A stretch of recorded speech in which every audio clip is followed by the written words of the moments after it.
Merienda Talks is a series of talks we like to have at least once a month here at the museum, usually around this time, 2 to 4. And it's meant to encourage people to have something to do, to come and hear a talk at midday and have some light snacks and join us for productive roundtable discussions and lectures with our guests. So I just want to say that this is part of the Black Survival Guide, or How to Restore Police Riots program. Our sponsors for this exhibition are Art Bridges, Delaware Art Museum, the Hunt Family Foundation, Museums and Cultural Affairs Department for the City of El Paso, and of course ourselves. And this is a very special exhibition because it really is art and the way we interpret history through art. Hank Willis Thomas is an African-American artist, and what he did with this exhibition is well, I guess some people call it political, I just call it the truth. And it's, what you see the images behind you, they are mounted on retroreflective metal, which is the kind they use for street signs. And these are actual photographs from the Delaware police riots in 1968 after Martin Luther King was assassinated. And these archival photos he used, and he also layered them with excerpts from the Black Survival Guide so that you feel the ethos of what happened then and how the sentiments were from the African American community. So after the talk, I invite you all to walk through. We encourage you to use your flash and your flashlights to look at the images that are behind the words. And without further ado, I will introduce Ligia Aguilez, who is our moderator for this event.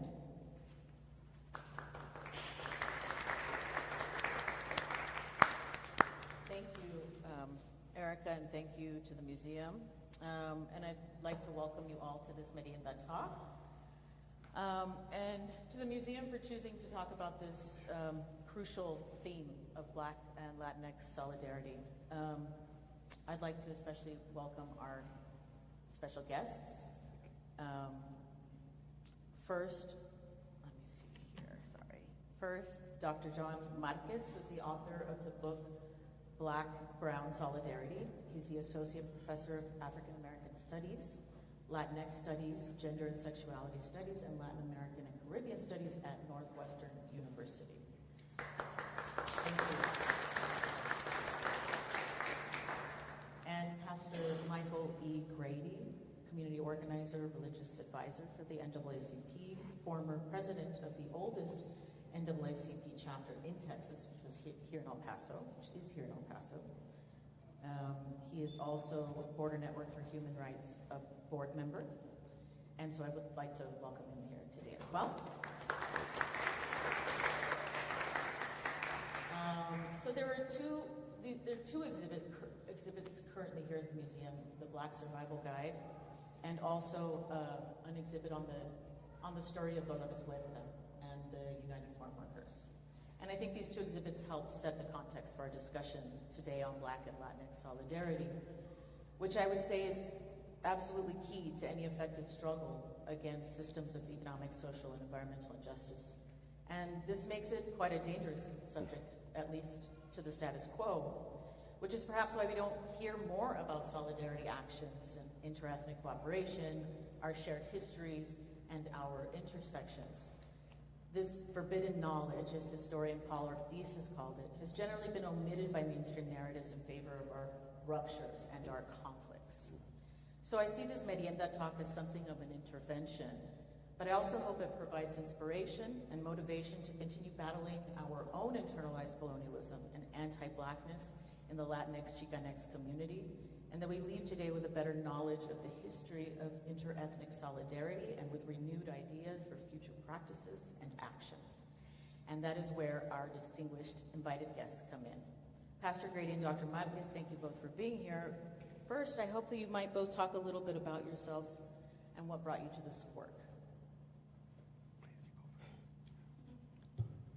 Thank you again, and I'm so excited to be here today.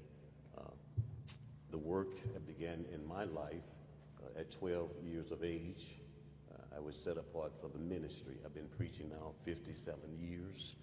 I am retired military. I retired 28 years ago and returned here to El Paso after a stint at the U.S. Army Chaplain Center in school while I was training and developing chaplains and chaplains assistant for the work of healing and reconciliation through proactive work. I returned here in 2004 after being here in 1974, 30 years passed. I returned to El Paso, ended up pastoring the church me and my wife got married in 46 years ago here in the city of El Paso, and was immediately catapulted in the role of leadership in the African American community and to bringing about solidarity through the Board of Network for Human Rights. I am on the board of directors. I'm also associated by virtue of what happened here August the 3rd. My daughter Michelle was shot 4 times at the Walmart here in El Paso. And so that has sort of catapulted me into a global, national, and statewide position to speak about the ills of gun violence and the division that exists among our peoples. And so I am honored to be here today. I pastor a church here in the city of El Paso. I was the president of the NAACP here in El Paso for a brief stint. I resigned when they said they wanted no Latinos in their NAACP. And I resigned after that because I felt that they did not really understand their history or the history of the NAACP. So I continue to work with an organization called Crime Survivors for Safety and Justice. We gather the people who were impacted and affected on August 3rd, and there are some challenges, language challenges, and we're trying to overcome those challenges. But we have an awesome opportunity today to once again to expose the darkness and to offer the light. Most recently, we did a solidarity march at the border, myself and Bishop Mark Sykes, along with Board of Network, and we chose for a theme, one people, one struggle. And so today I hope that we'll have a lively dialogue and conversation about what can be when people come together. Thank you so much. Mic check. Okay, there we go. All right, this is an instant where the person that goes last is certainly the least. This is a tough act to follow, Pastor. Bless you. Thank you so much, Erika and Nora, for all of your hard work in organizing this. I'm very honored by the invitation. I'm going to save a bit of my autobiographical commentary regarding the work I've done as an educator or as an organizer around issues of Black and brown intersection. And I'm going to wear the hat allegorically more so of work that I do more so often these days as a political theorist. So as anybody who's read any of my work, I'm not a very good historian, but I'm okay at political theory. And so I wanted to begin today with a provocation that invokes us and pushes us to think about some of the material on display before us in a more critical fashion and in a way that perhaps can unite us in a radical commitment towards another possible world. So Black and Latinx, Black and brown, Black and brown, and brown, and brown. This is a linguistic coupling that has become commonplace in our modern and political vernacular, so as to signal a demographic in despair and an ongoing, if not perpetual, crisis in democracy. What I mean by that is that the commonplace phrase, Black and brown, or Black and Latinx, invites us to imagine and think about two groups who represent what Western political theorists have long considered as an idle mob.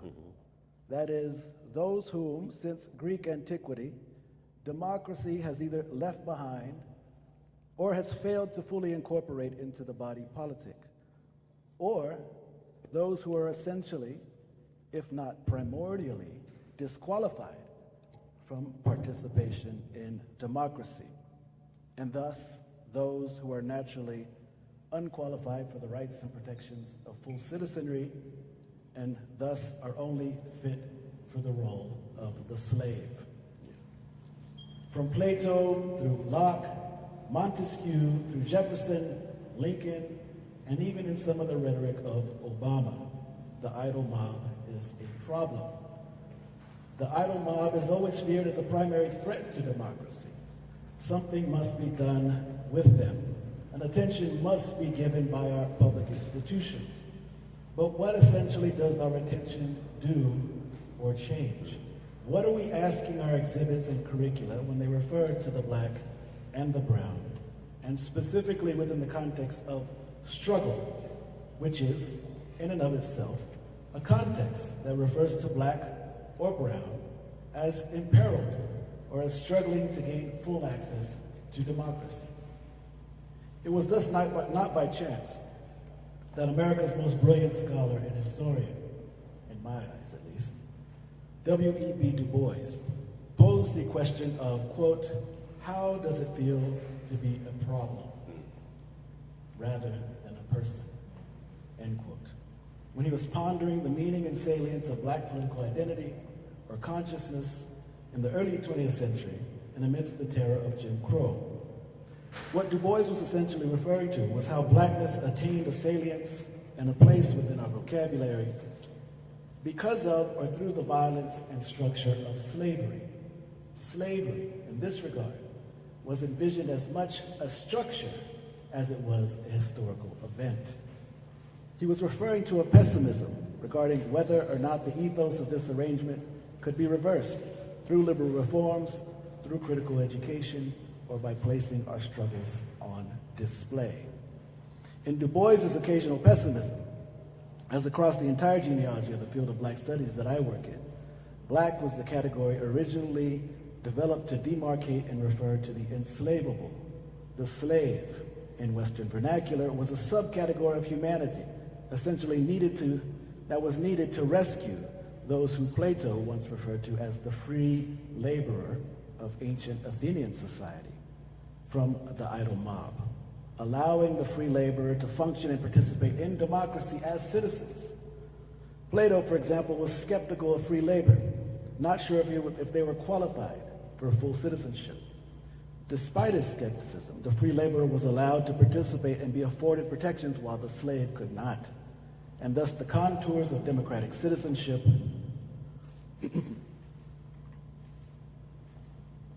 and the permanent structure of the slave has always already been a challenge to democracy's compromise or promise.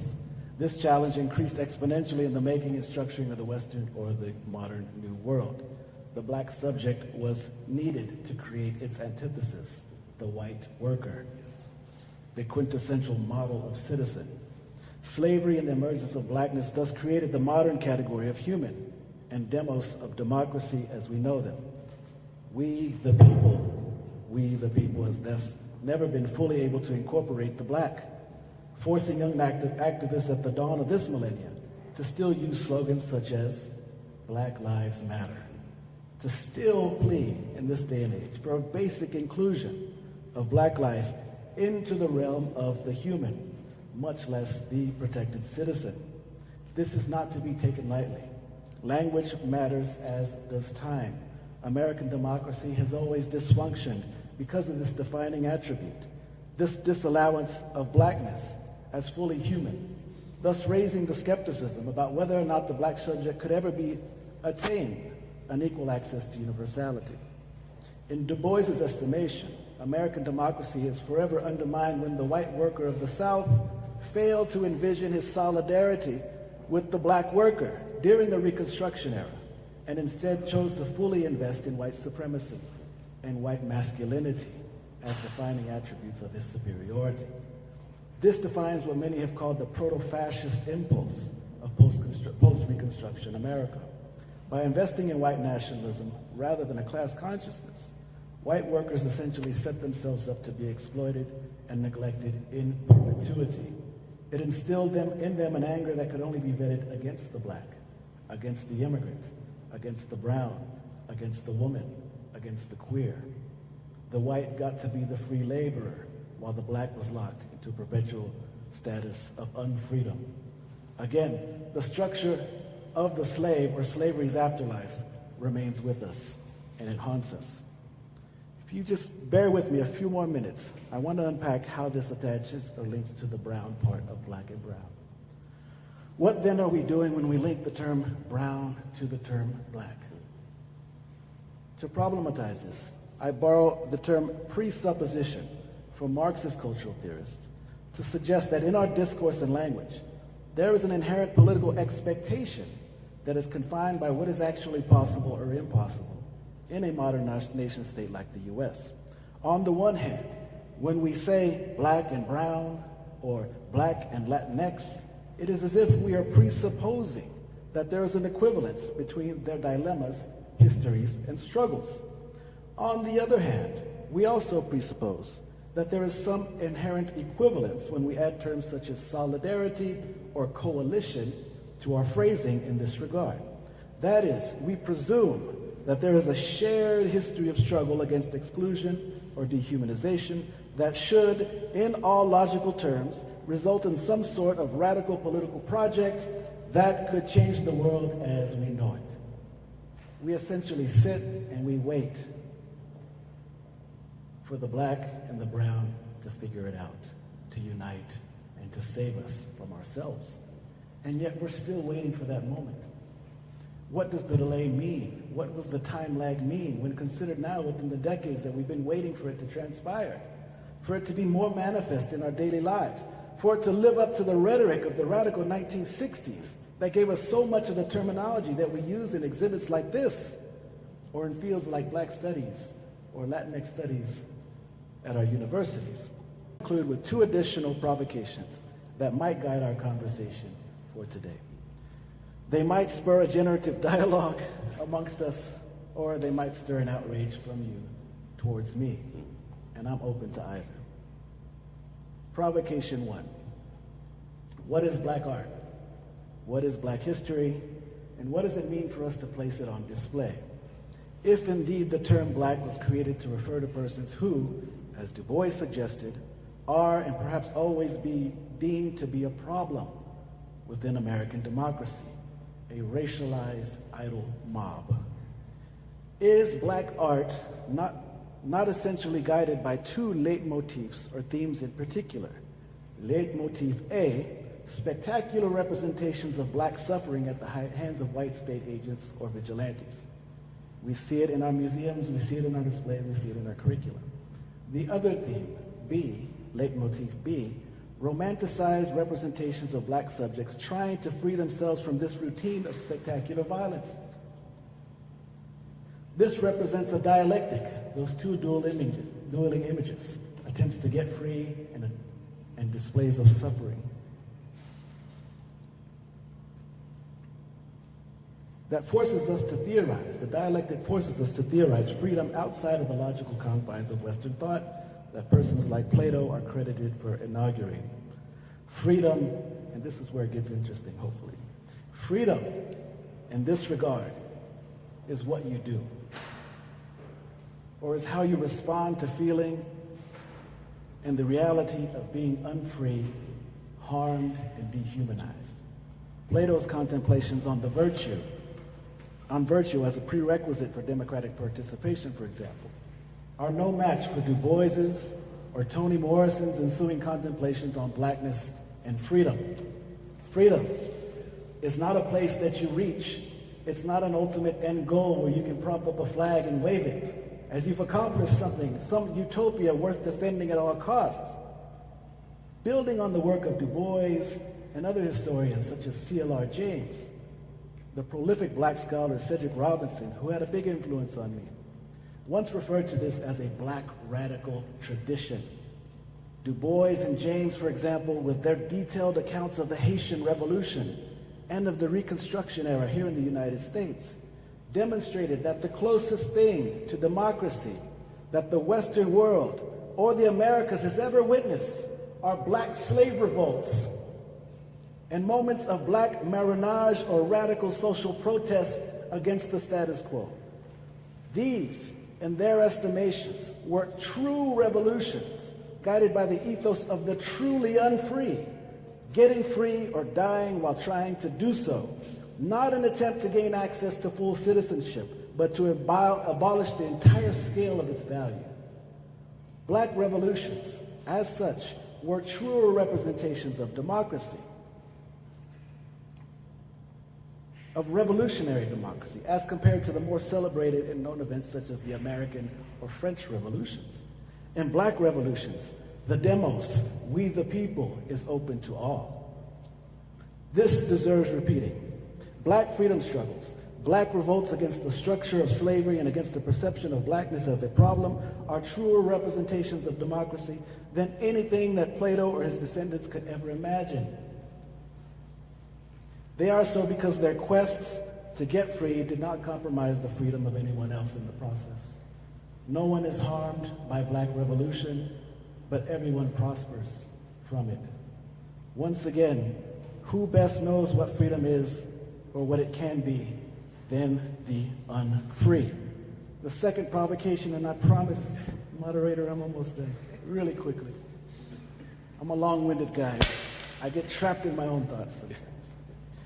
But we need patience in this world. We need patience. The second provocation I have is this. What does it mean to suture Brown or Latinx onto this radical or abolitionist perspective on freedom and democracy? Is it fair to even consider brownness as such? Does the fact that the brown always comes next in our phrasing mean that brownness is essentially piggybacking on the black radical tradition and attempting to mimic it or even use it without reciprocity? If so, what is accomplished as a result of this?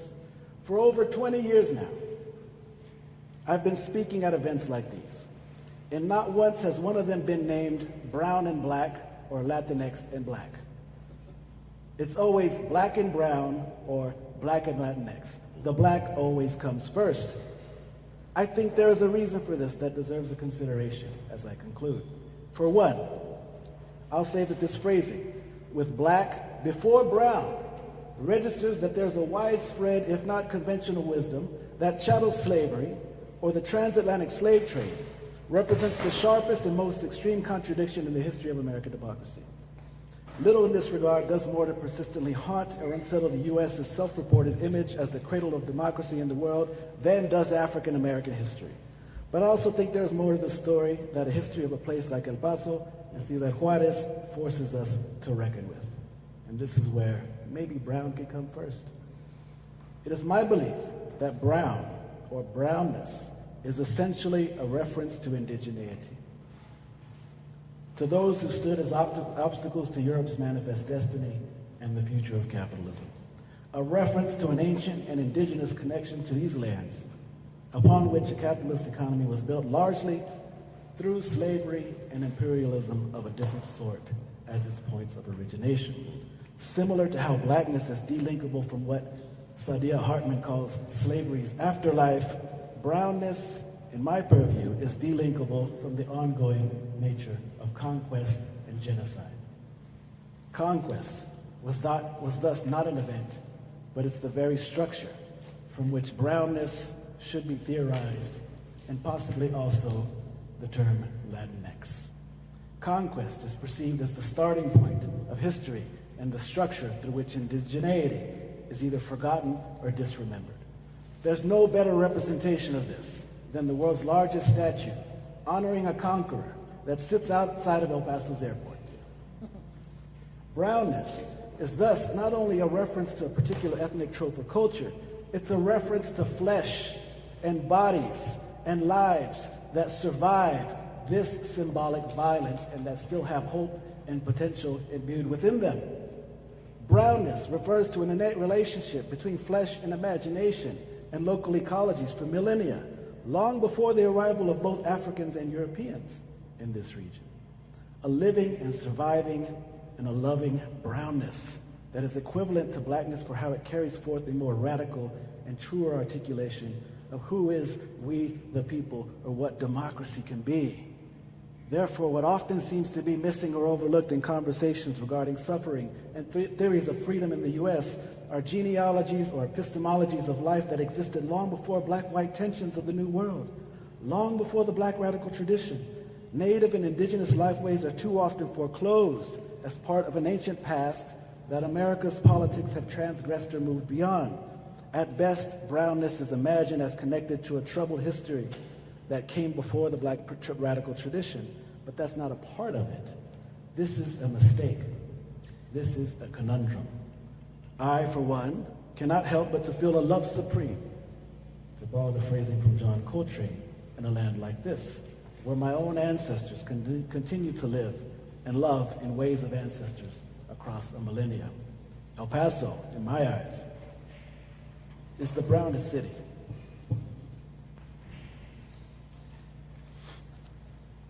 And its brownness is so incredibly beautiful.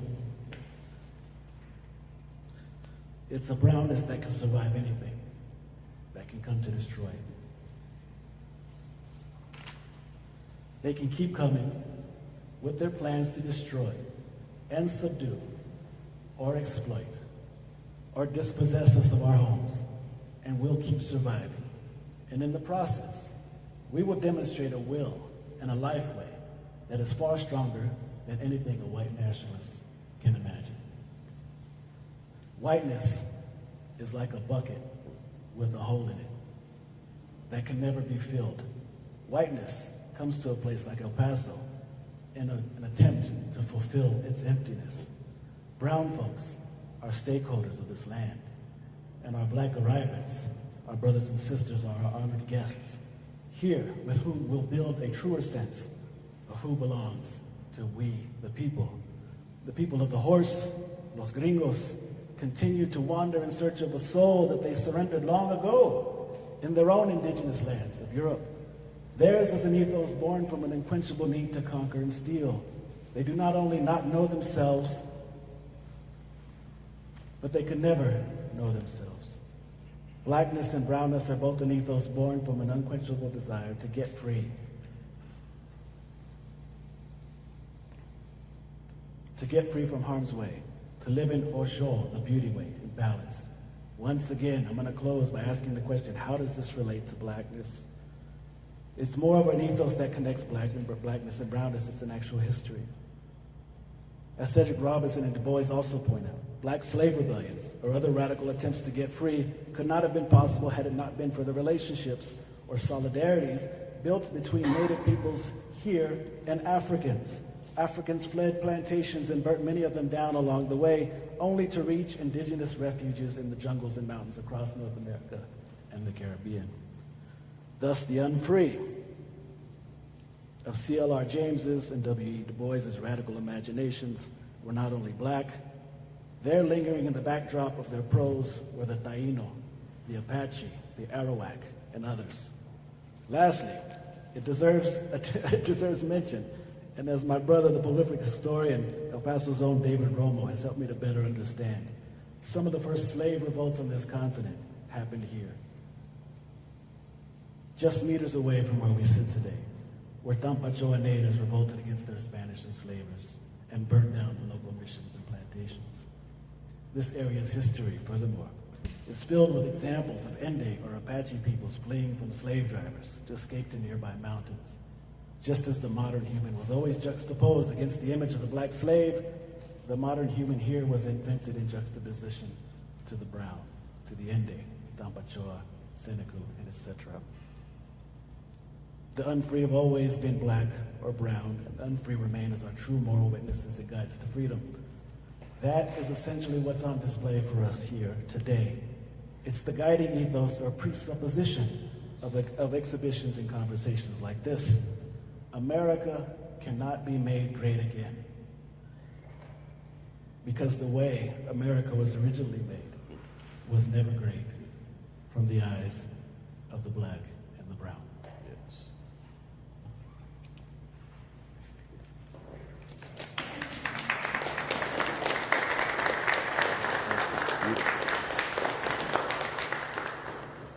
That was incredibly beautiful and a little breathtaking. I'm not sure what to follow that with. Perhaps, Pastor Grady, you can speak a little about your experiences with faith and solidarity, or just respond.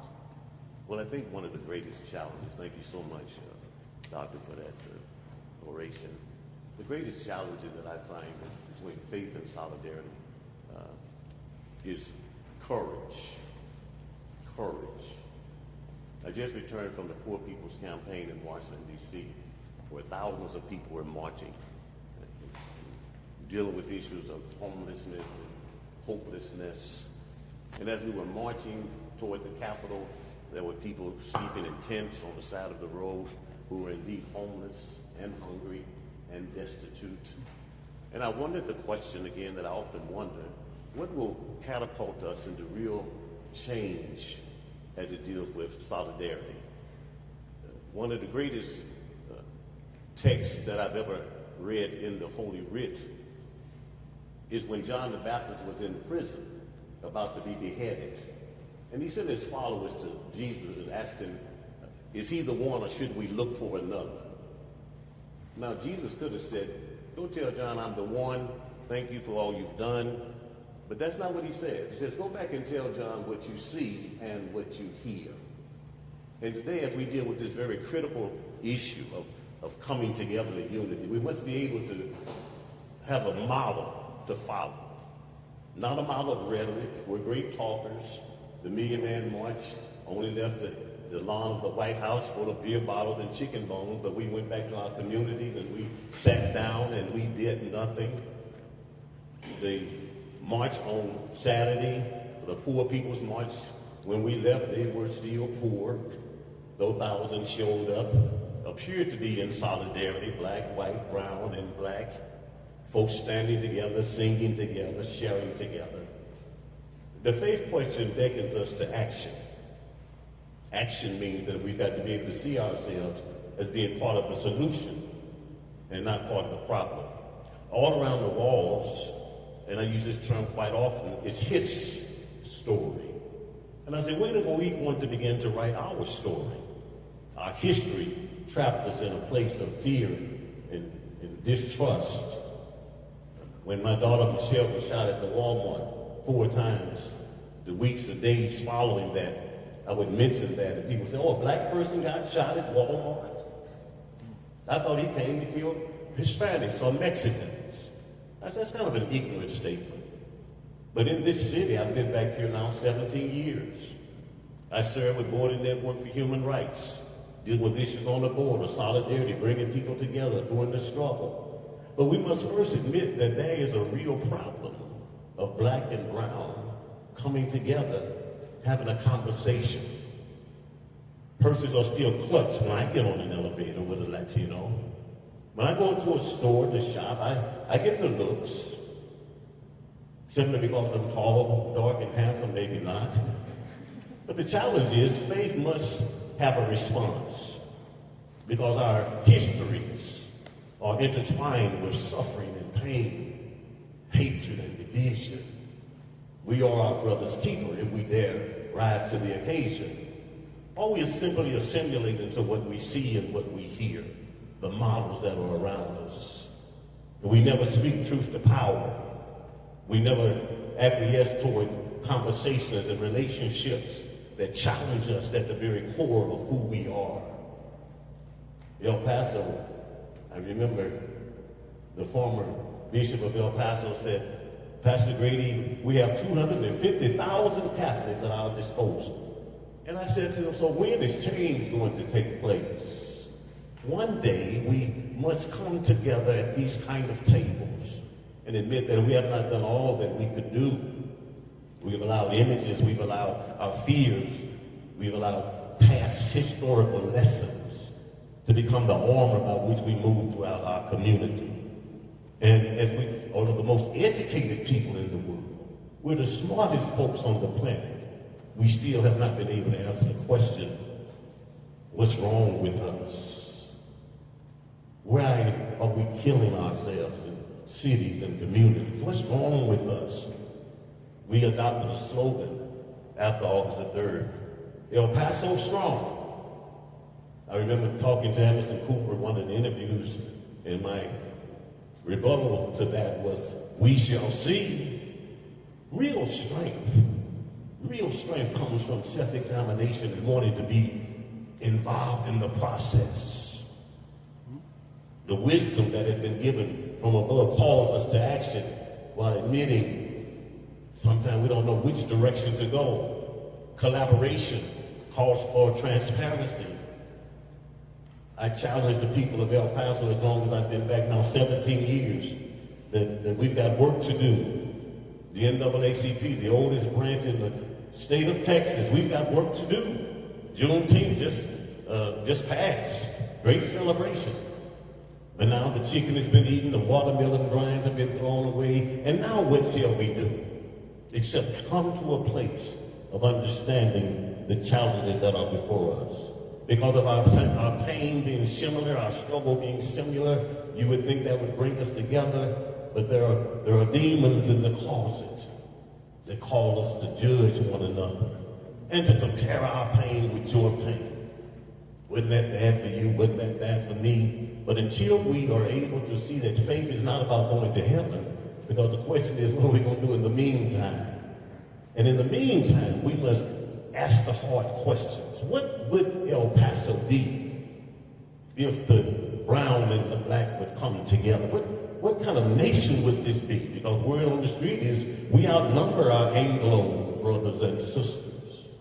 When we all get together, what kind of communities would we have if we would see ourselves not as black and brown, but as humans given authority over the planet, over our communities, in relationship building, challenging the status quo? During the sit-ins, and I know most of you know the history of the sit-ins, it was the most terrible time in the nation's history. During the civil rights movement, the challenges were tremendous. But it wasn't about a black challenge, it was about a human challenge. And I contend today that human challenge still exists. When we can ignore the least, the lost, the left out, the disenfranchised. When we allow egos and logos and titles to define us, instead of the work that we do in the trenches, to coming together, struggling together, and overcoming together to leave legacy in this community. I just turned 68 years old, and my life now is about legacy. Legacy. What kind of legacy will we leave our children's children's children? What kind of hope will we give this generation who seems to have lost their way because there was no consistent way ever provided? Back in the early days of the 60s, that old song, it's your thing, do what you want to do. Am I doing what I want to do, being friends on what you want to do? And at some point, the reality is, if not now, when? And if not us, this generation of Generation X, Y, and Z, millennials, this generation is pushing the envelope, wanting to be heard. And indeed, they need to be heard because they will be the gatekeepers of how we respond to black and brown. Thank you. Yes. May I?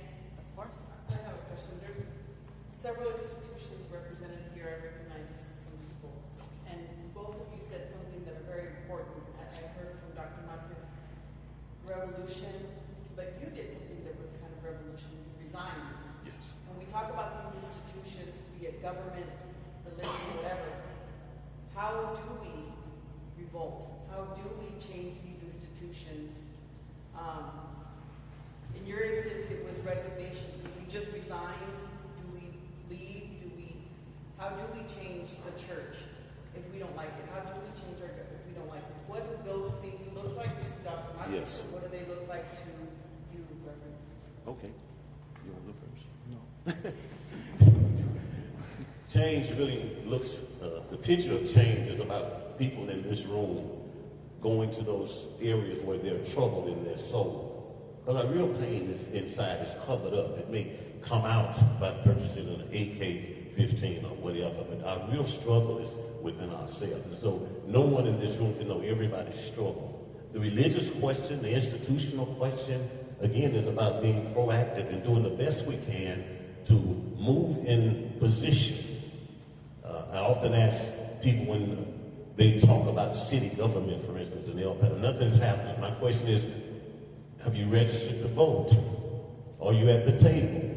Are you running for office? Would you like to? 13 committees in this city have no credible representation of the people. So part of it is recognizing those areas whereby it's causing me pain, and then making a conscious decision to get involved, to expose the darkness, and to offer the alternative, to call, because you have to call people to change. Change is not going to happen in silence. We often tell people to pray, and I often say, well, we're waiting on Jesus, and Jesus waiting on us. And guess what? Not a whole lot's getting done. So we must be men and women of hope and see ourselves again as being able to impact our communities in a very positive way, not see ourselves as different. I do understand that there are some challenges even among the Latino community here in El Paso, that they see each other differently, whether you're from across the border, or whether you're here in El Paso. Someone said to me recently at Sam, we don't want them over here. Them who? My question was. So until we begin to tear down those kind of walls and recognize that there is a place where we can make an impact, there are opportunities for us to get involved in the processes and the discussions, I think nothing really is going to change until we make the change. Now, my resignation was because something spoke to my heart, because I was not going to allow change to be halted or stalled by a particular group. I've always been ecumenical in nature. I believe that the civil rights movement is ecumenical in nature. I believe that Dr. King spoke about the unity of coming together under the banner of human rights, and social justice. And so I believe that sometimes it's okay to walk away in order to make a difference where you can. Thank you.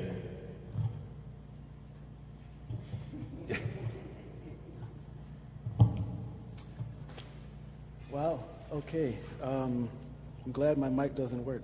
Oh, it works now. What's that?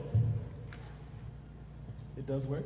Well, if she says, how do we change institutions? Yes. But we have to start changing the mind of the people, the way they think, in order to integrate, Because the way you see each other, the way that you think about this, all of that they said, and then it has to be from one individual to the other in order to change the institution itself. Because it's not easy, You have to start by the individual trying to change the way that they feel about things, the way they see life, and then how that these people integrate and try to make the unity to make the change. So we have to start with the very leader person first, okay? Change the way we think so that we all come together, and then that's how the unity will change. That's the way I see it. I don't know if you're No, and aligned with that. I was with curious the thought and with the question what about- Dr. Marcus thought, because he brought up a political theory, Yes. which was, the way we see ourselves. And Exactly. how do we see ourselves in your construct? But it comes from a lot of history. Yeah. Reading how your parents approach this, how they were thinking about this. So it's about a lot of things. I'll take a stab if I you don't. believe that something you said earlier, you said it was seeing each other or not seeing each other as different. I think the problem is that we have not seen each other as differences. Like we've not seen each other's cultures. We've not been allowed to express our cultures, indigenous, African American. I mean, what is it to be? What is it to be Latino? Like I'm Afro-Latino, and it's like, well, what does that mean? Like on my Cabina side, like I feel like there's still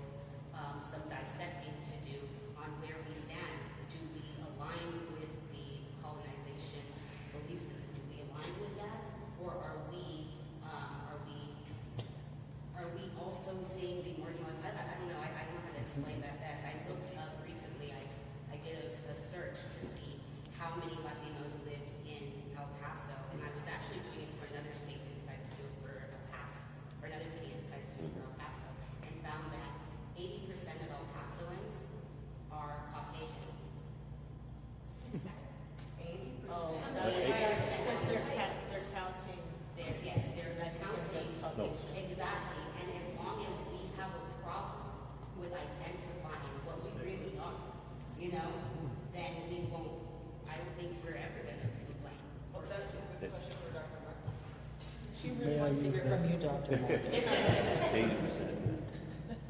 This is my cousin. She makes me Ah, nervous. por eso. I'll use what you just commented on as a segue. And it's going to get lit. So Get lit. I'm an abolitionist. By saying that, I'm suggesting that I don't mind the destruction of the existing institutions because they have failed, and which is why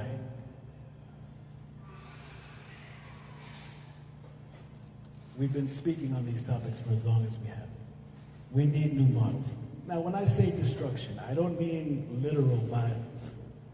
But what I am referring to is the destruction of the cop in our head. The destruction of the colonial institutions in our mind that disallow us and that function as obstacles towards us being able to fully express ourselves on our own terms at any moment in time. So, my sister, when you suggest that we can't express ourselves, I think I quoted you directly, we can't express ourselves as Black, as African American, as Afro-Latino, as Chicano. We can't express ourselves. I would ask, why not? Who's telling you you can't? Who's the cop in your head telling you what you can't do or what you can't say and where you can say it? It's the institutions that have a colonial architecture, a racial colonial architecture, through which we're only seeking a belated inclusion into those institutions that's going to lock us into a minoritarian status in perpetuity. If that's not slavery, I don't know what is. The first institutions, formal, modern, historical institutions that arrived in this territory, right here, esta tierra, were what? What were those institutions? There's one down near my grandma's house in East Lenda. Missions. Yeah. ¿Y qué más? Presidios. Forts. Missions. Presidios. Forts. All designed to protect those inside, walled structures, walled institutions, designed to protect the civilized inside, the baptized inside, the educated inside those walls from the threat of what? That which lies beyond, the surround, the savages, los salvajes, los bárbaros, los indios, los negros. They're the ones we have to protect ourselves from. Try to gain access to here because this is modern, this is historical. The surround is savage. What I would propose as an abolitionist is say that freedom lies in the surround. There's better life in the surround than there is in the mission. There's free, open life, roaming of the hills, relationships to nature, being able to name ourselves and dance to whatever beats we want to dance to at any given moment. No one ever telling us what we can and we cannot do. And so abolitionism is removing those obstacles from our mindset and saying that our belated inclusion, our constant please, please let us in. Please change the Cavalry Museum to a museum of history. Please give us an African American Studies department at UTEP. Please give the Chicano Studies program some money. Will you please finally include us? Sometimes we just got to say, ya basta con eso. We don't need that shit. Because we got us. And us is all we need to feel and live free. But we keep knocking on that door, asking to be included. So maybe it's time that we stop knocking and saying, that place stinks anyways. That house is dirty. Está podrido. It's rotten to the core. And the foundation is cracked. And we can build a better life in another direction. Whoever wants to go, let's go. Last in closing, the Zapatista army rebellion in southern Mexico, Chiapas. One thing I learned from them in my journeys there, it's an indigenous perspective, but it's not telling the European, the settler, the explorer, that he has to go. Right? That's the old school revolutionary impulse. This is our land, give it back to us, go back to your land. The Zapatista says, nah, anybody can stay here. Anybody can vibe, anybody can get down, anybody can cook and eat and dance. But you have to honor the land and life first. And you start removing yourself as an individual and seeing yourself and your own self-interest first, then you're not part of our ethics anymore. And you can go on with that. You can go somewhere else with that. But right here, we're going to live free and with dignity. You don't need an institution for that. You need corazón. You need courage and the will to get free. Thank you. I mean, I think it brings up an important point that you both speak to fundamentally, and it's like human agency. And I think also what people are asking has to do with the relationship between individual and collective. How does a person who thinks individually about their experiences, how do they move their mindset from just their individual experiences to them as part of a collective, as part of a larger, broader group, as part of a bigger story? And I have these conversations with my colleagues, with my historian colleagues all the time, in that... What is history? Yeah, how does that consciousness happen, right? How do we start seeing ourselves as part of a bigger story, and then a story that then intersects with so many, with everybody, right? And it reminds me of what you were speaking to, which is that this is Betita Martinez, says the commonalities begin with history, which reveals that again and again peoples of color have had one experience in common: European colonization and or neo-colonialism with its accompanying exploitations. And this is the thing. The trap. So, so maybe we can talk a little bit about how to make that leap, how the everyday person can make that leap. Yeah, right. Absolutely, please. Okay, so with all the dialogue that was going on, sorry, I was going kind of hand in my notes, so you're going to see me going back because I asked this question, so it's rather complicated. I was thinking too of the masses versus the individual, and so you can stop self-policing yourself, but still in the frame, the United States is the institution. We're here in a museum is the institution. You're in the church an institution. You're at the university an institution. And so I'm kind of thinking we can come together. Well, thinking of efforts, just come together. But can we come together without considering the severity of constructed and historical identity of others? And then so like this emphasis on the proclamations and on identification too, and also where we place identification, I think it's really interesting, right, that we're at Black and Latinx, but Black is so broad, like we could be talking about anywhere on this globe. Latinx, however, but what I've heard in conversation is more Chicanx.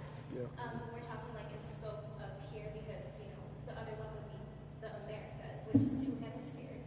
And so do we have to, I guess, like before we get to this conversation, realize these terms, like the loadedness of it? And then right now we're theorizing it, right? We're talking about the connotations of it. And I'm thinking maybe, Pastor Grady, you talk about faith into action, and Mel Hooks talks about theory into action. So maybe we could use these, you know, to bridge between the two. But how do we, one, get past this conversation without realizing the loaded terms? And then two, if we want to like do mass change past the individuals, past us who are in this room, how do we get them involved in thinking critically and moving for change when they're not here? If the question is putting, you know, Black art, putting it in museums, is it kind of voyeuristic? Okay, then what do we do then? What needs to change? Yeah, and that's a very good question. I believe when we put change in books and museums, the assumption is a person going to read the book, understand the book, and being able to model what he's seen. Again, the challenge for our oneness. Our oneness is maybe unrealistic expectations. There are certain things that we just have to do. Every Sunday there's a benediction. The work is not on Sunday morning. The work is after the benediction. How we move through community, how we talk about our spiritual experience, and how that manifests itself in community. If you see a person that's hungry, give them something to eat. You don't have to have a title or a name or a color of your skin or a culture. It is the character that defines that I've been on the mountaintop, and now I'm back in the valley, and I'm back in the valley to affect change. One of the greatest things that happens, that we were called to make disciples, not dependents, different. Disciples move out into community.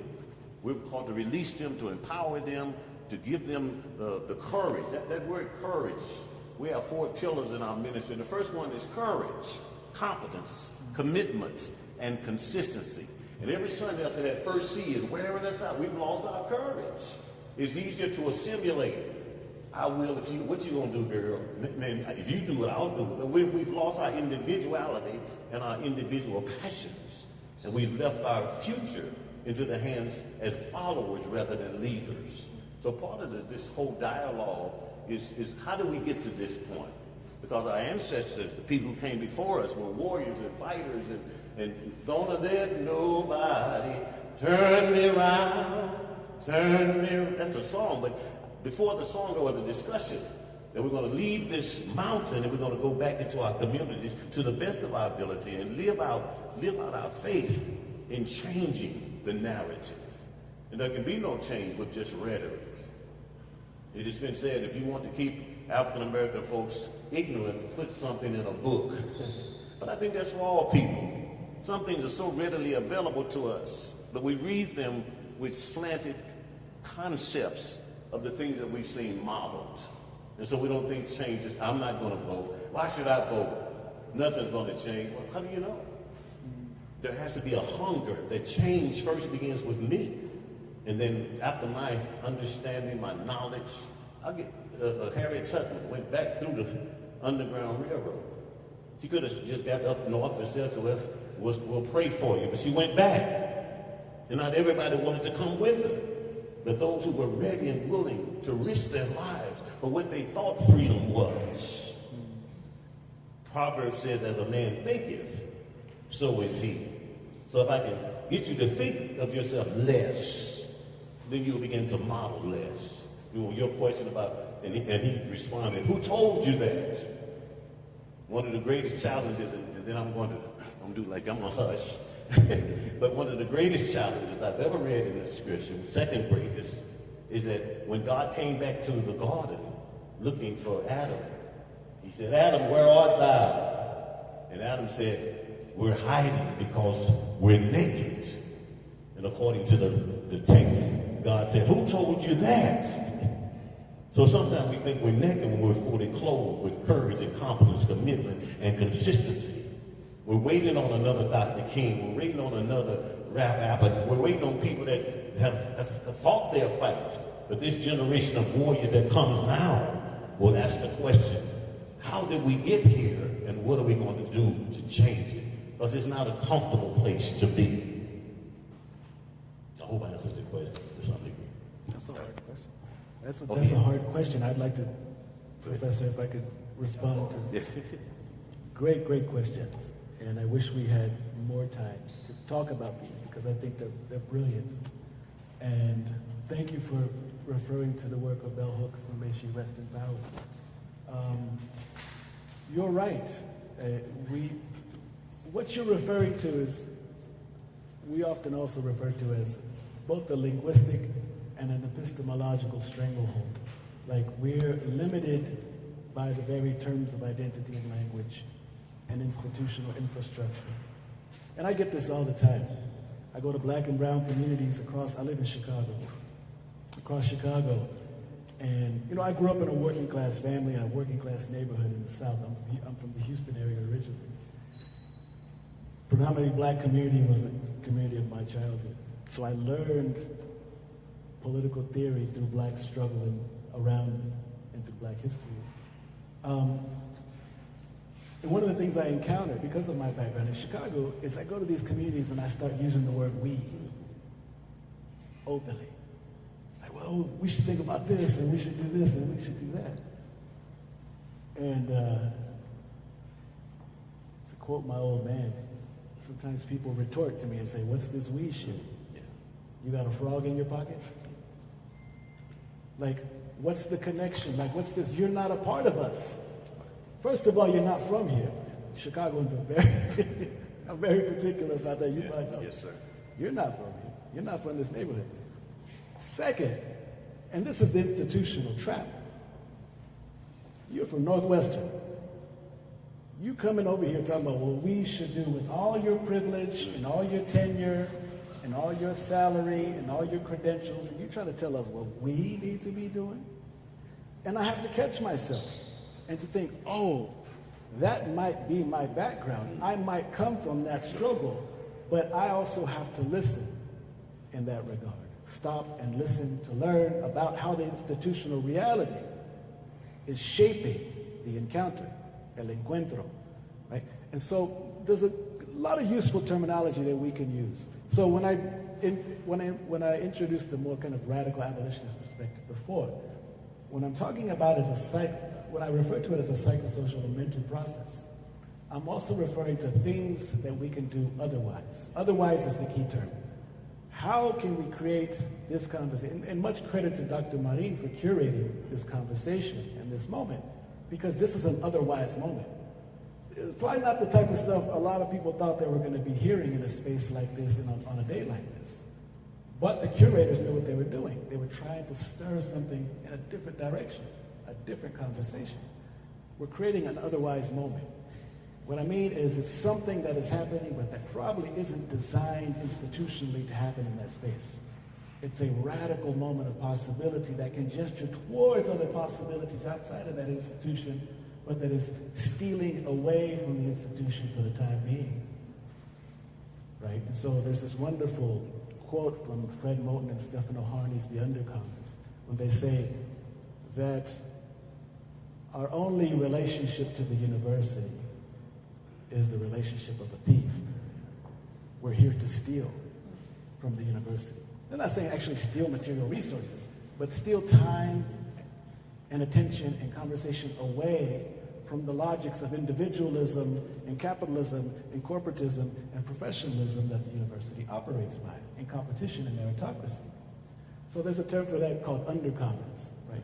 It's something happening off the radar, it's stealth, it's happening otherwise to create a possibility of a community that can have impacts and connections to other maroon communities outside in another institution. In Black history and in Black studies, the history of creolization, or in French, créolité, making something out of nothing, finding what resources you have available to you and using it and manipulating it and shaping it, creating new languages, new stews, new ways to cook the rice, new things to add to the ingredients to make it taste brilliant. Feijoada, gumbo, jambalaya. Poor people's food that people pay a lot of money for now. Why? Because it was cooked slowly and out of necessity, from scraps, from whatever was made available. It's creolization. It's the creation of a new cuisine out of discard, out of exclusion, marginalization. We can see mestizaje as a similar method. Creating otherwise, creating brilliance. Rascache is a term in Chicano studies. Creating brilliance out of scraps. Right? Putting some weenies in your sopa de fideo. Adding a nice chile, whatever you have available, making it taste real good. Outside or otherwise, what the ingredients otherwise you thought they could provide. So there's things that we can do. That's fugitivity and marronage happening within institutional space. I'm not saying it should only happen in institutional space, but when we're faced with the question of feeling trapped in the language, in the terminology, in the identity, in the institutions, this is a way to think about what is possible. And what we're doing today is one of those possibilities. You have a question? So I'm really blown away by this discussion, and I really appreciate you bringing in theory because, man, poetic, takes us to high. And so what I'm thinking, I'm really glad you used the term fugitivity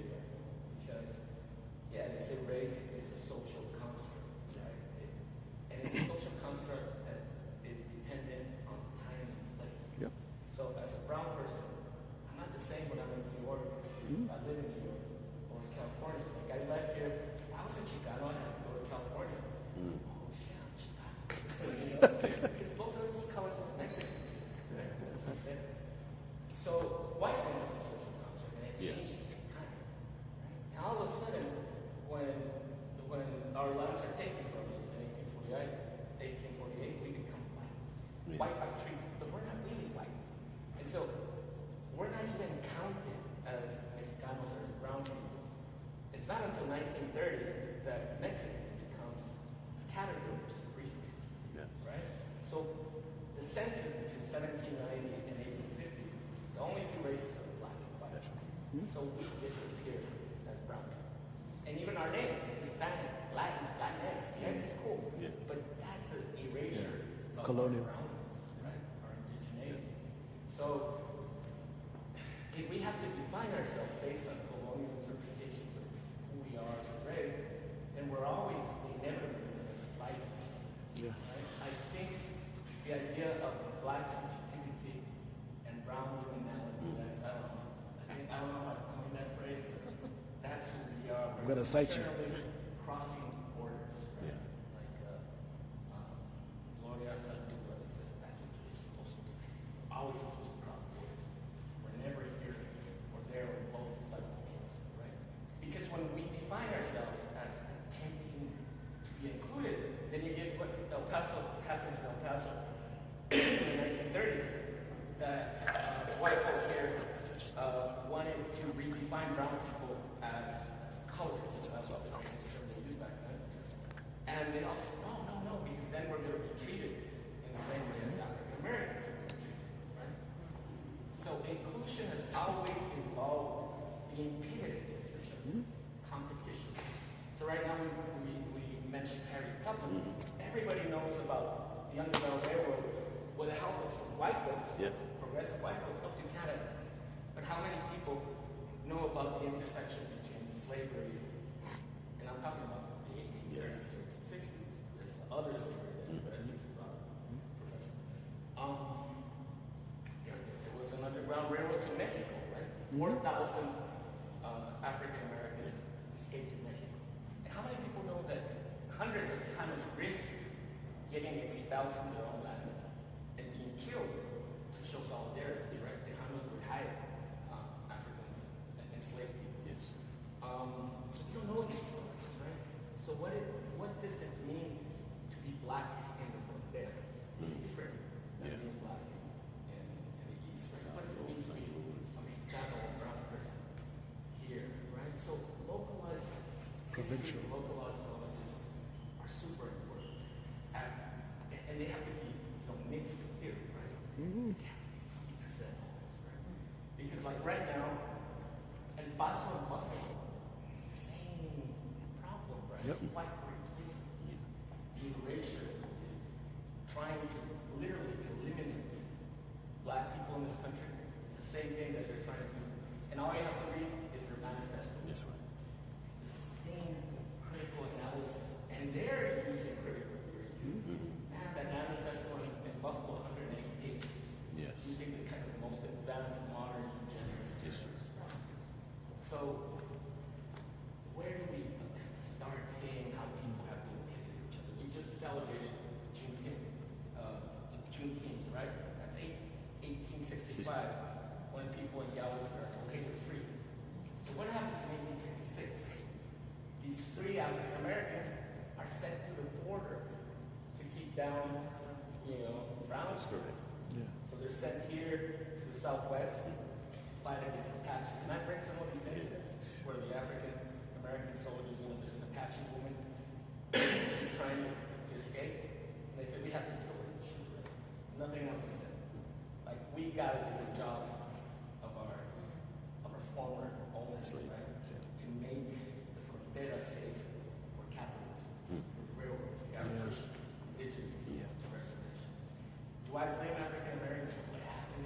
No, because it's the same strategies, They're trying to pit us against each other.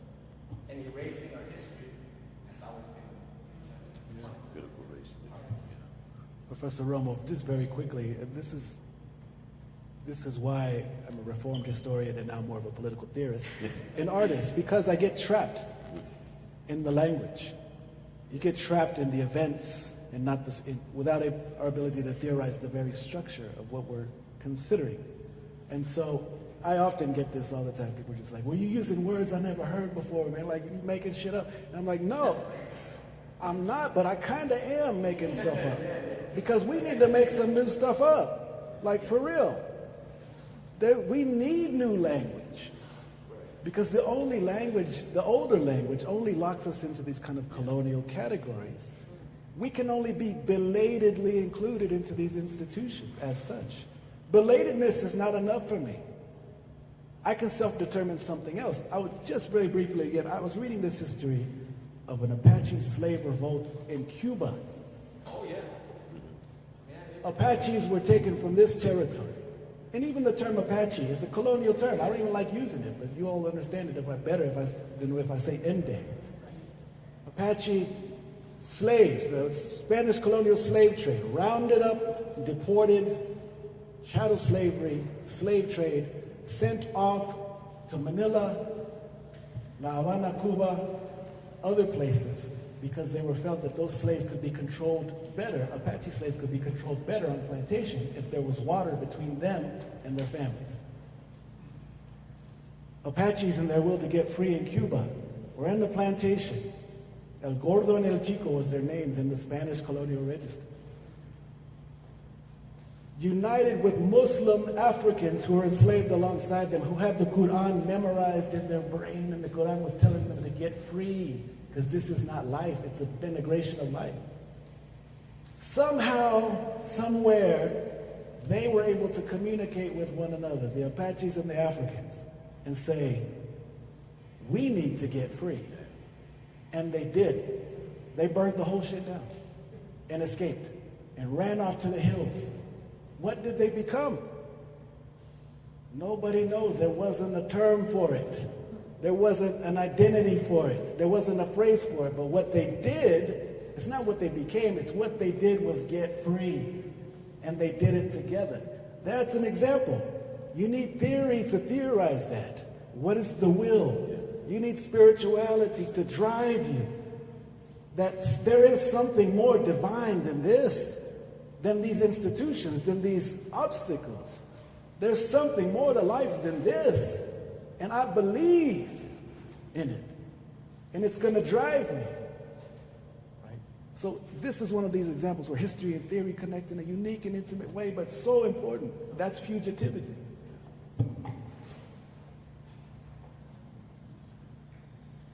Does anybody in the audience have more commentary or questions?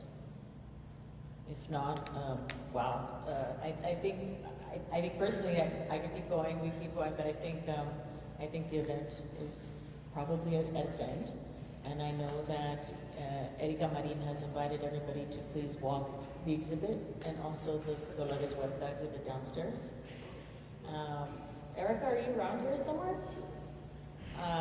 Because I think maybe in closing, unless she's just not around here somewhere. But otherwise, I'd like to thank you all for coming. I'd like to thank you, Pastor Grady and Dr. Marquez, for an incredibly rich conversation. I have way more. I just want to keep talking about it, but and I'd like to thank all of you for coming out. Sincerely, thank you.